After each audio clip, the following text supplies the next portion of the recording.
três tipos de comportamentos: neutro, empático e não empático.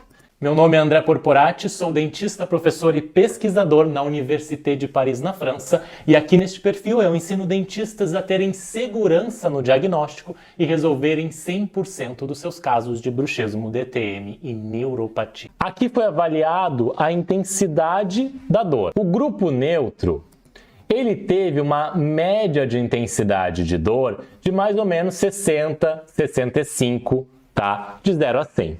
Perante o estímulo que eles tinham na mão, o estímulo térmico doloroso, 70 de dor.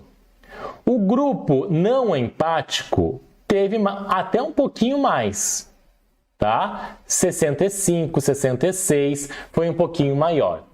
Mas agora, quando a gente joga para o grupo empático, olha isso aqui. Foi bem menor, 56, 57, uma variação menor. Então, de 65 passou a mais ou menos 57, 56, tendo uma redução enorme da quantidade de estímulo de dor, somente pelo fato de que eu falei conversas mais empáticas, eu me coloquei no lugar do paciente. Se você quer saber mais sobre esse assunto, escreva bruxismo aqui nos comentários para receber uma aula completa sobre esse assunto.